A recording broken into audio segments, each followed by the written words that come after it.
Ololtus dinni koo manna gooti kan na baatee jiru waaqa kooti ergalsiin gabaatee si yaadda'u karoorri jallootas galman ga'u ololtus dinni koo manna gooti. Nagaan abbaa, nagaan ilmaa, nagaan hafuura qulqulluu sadan waaqa tokkichaa bakkaaf kallattii iddoo isin jirtan hundumaa keessatti isiniidhaaf haa baay'atu. Hordoftoota Qidist YouTube akkam jirtu nagaa keessanii mitiidhaayi. Inni nagaan olaate gooftaan keenya galata ulfinaan hajajamu isiniin jechuun jaaladha. Maatii warri naa ta'aa jirtan gooftaan sinaa eebbisu. I love you so much. Baay'ee sin jaaladha isiniin jechuun jaaladha. Warra maatii naaf hin taane hin jaaladhu jechuu koo miti. An nama kamiyyuu nan jaaladha. Maaliif jennaan Kiristoosuu na jaalateera ana nama cubbamtu waan ta'eef jechuudha. Tole gooftaan koo sinaa eebbisu isiniin jecha jechuudha. Mi obboloon namti koo jechuudha. Obboloonni koo warri mti qullaa dhaabbachaa jirtan keessuma obboloonni shaamarranii jechuudha.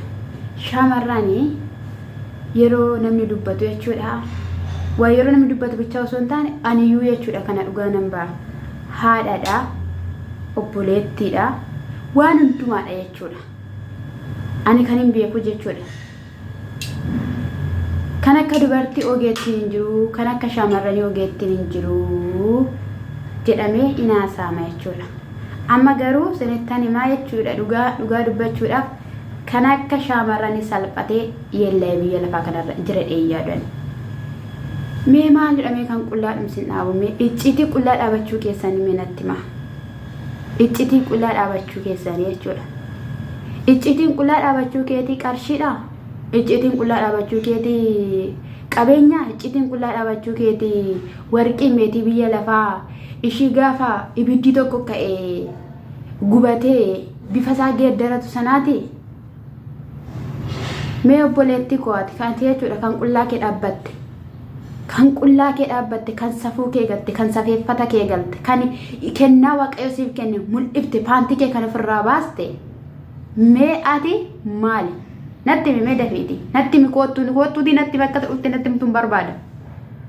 Wayne yaada koo.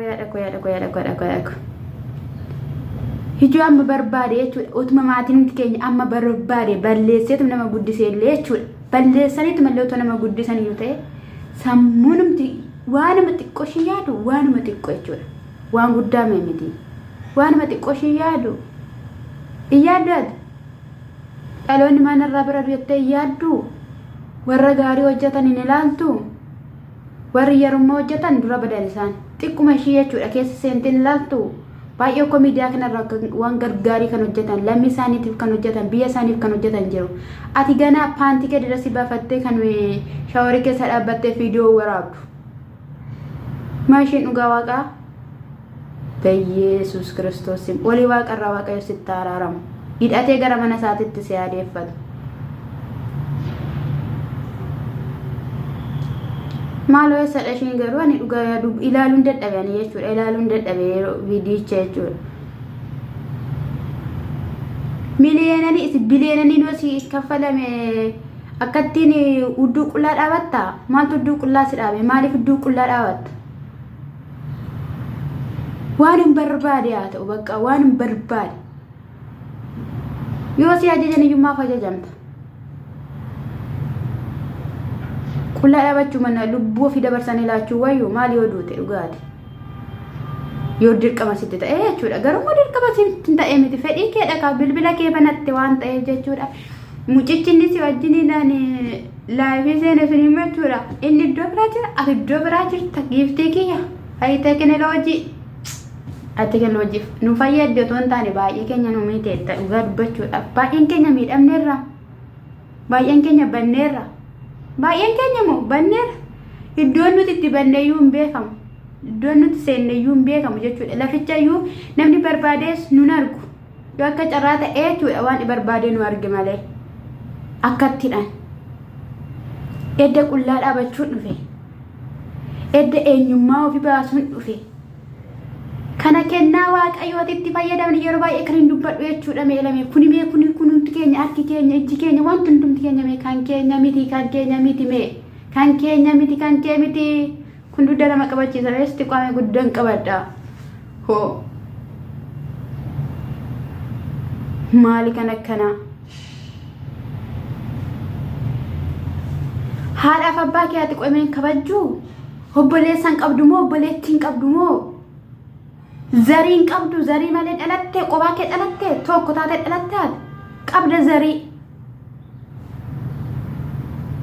maaloon immoo warri kolfitan jechuudha koomentii jalatti warri kolfitan dhaloota akkanaa yeroo isaan qullaa dhaabatan in kolfina in deeggarina in barreessinaa fi koomentii otoo meesimee koomentii barreessuu fi baattanii tabtabii moo tattakii jedhan sana otoo isin gochuu baattanii mee akkanan ta'an hin beeku safuu isaanii hin beeku safeeffata isaanii hin beeku aadaa isaanii hin beeku afaan isaanii hin beeku hojii isaanii hin beeku kaayyoo isaanii amma kaayyoo gataniiru karoora gataniiru mee waan jiraatan mee dubartii kana jechuudha ani yoo ishiin abbaa mana qabaatte hin beeku malee jechuudha mee dubartii kana mee amma mee dhiirum kamtutti siqee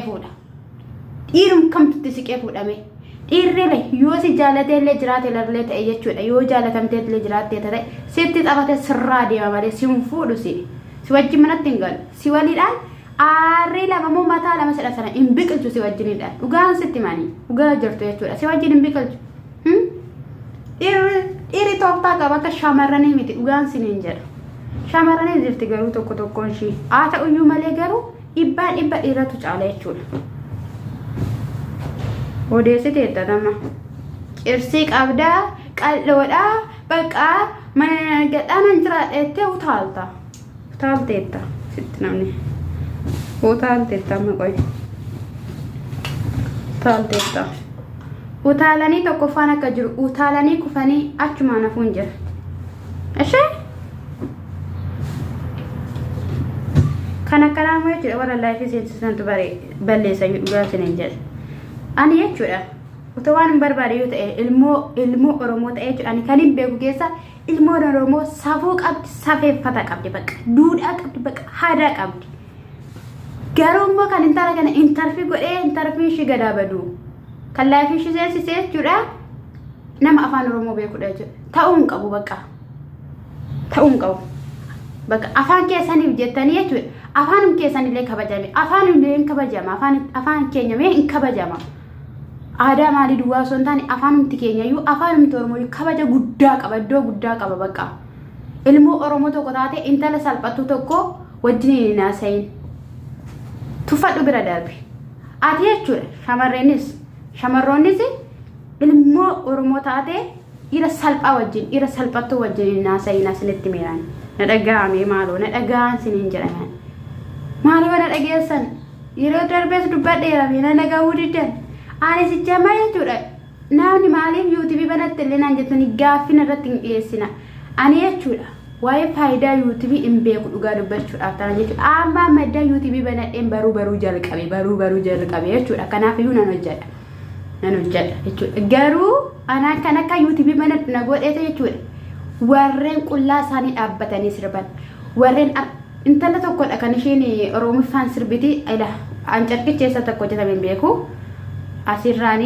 asirraan akka kun xurmaja ta'e akkasittidhaan jira lapheen kun akkasitti mul'ata armi ishee akkasitti hin dhoseeraaf jechuudha kanaa gadee ishee mulaan dhura isheetii kaasee hanga mudhii isheetitti qullaa surree wayii immoo hidhatteetti jechuudha annura ishee qullaa ishee takkan banadhu na godhe jechuudha sanyii koo waan ofii koo jabaadhu abshir lubbuu sifaanaa jirra jedhuun jechuudha ittiyyuun ashiin gaafsa namaaf taate siruma saayee jechuudha ol ofirraa baafte jechuudha inkaatti bakka hin baate jechuudha badde jechuudha galtotoo hin taane kanaafiyyuu dhaloonni jechuudha lafa hin taanetti iddoo hin taanetti waliin jabeessinaa lafa hin taanetti waliin jabeessinaa nutti gadda hin milkoomna kanattiidhaan hin ceenu akkattiidhaan hin ta'u jireenya akkattiidhaan akkattiin miti obboloota koo iddoo gaarii ga'uun sanyii gaarii biqilchuun firii gaarii argachuun isa ga'e sana immoo hammachuuni akkattiin utaallee of kukkuullee dibannee maal jennee miti jechuudha wanti uffanni kun maalidha uffanni kun maalirraa hojjetame jennee duraan dursinee uffata gabaa keessaa binnellee jechuudha irratti kadhannee simmi jenneetuma ofitti keenya miti yoo an surree adii bitteetta ta'e seexanni surree adii sana irratti hojjete sitti kennaa bakka isaan sitti galee jireenya kee burchichi godha jechuudha waan argattan hundumayyuu daftanii sab gootanitti fayyadamuun barbaadina Egaa manni madaamii kun baay'ee mijatu viidiyoo adda gochisiisan. Kanaafiyyuu waan argitanitti ariifattanii itti fayyadaminaa isiniin jechuun jaalladhaan obboleettiin keessanii. Kana isiniin jechuun jaalladhaa yoo isinitti tolellee jechuudha. Yoo iddoo bashannanaa iddoo gaariillee yoo jiraattanillee jechuudha. Yaadadhaami warrumta kana godhattanii jechuudha. Numallee yaadadhaa numallee gola madaamii keessatti kan argamnu jechuudha. Safuu safeeffata keenya eeggannee hundumaa obsinee kan jirru lee yaadadhaa. Simmi jettanii jireenya hin jiraatina. Jireenyi simmi jedhamee miti kan jiraata. Jireenyi kaayyoof karooraan jiraata. Eshi sinitti araaramu. Araara sin barbaachisa siniin jechuun jaalladha. Nutti araaramu siniin jecha egaa hordoftoota koo gooftaan sinaa eebbisu siniin jechuun jaalladha. Bakkuma jirtaniif idduma jirtanitti nagaan uumaa siniidhaaf haa baay'atu siniin jechuun jaalladha. Eebbifamaa. Shaaloom.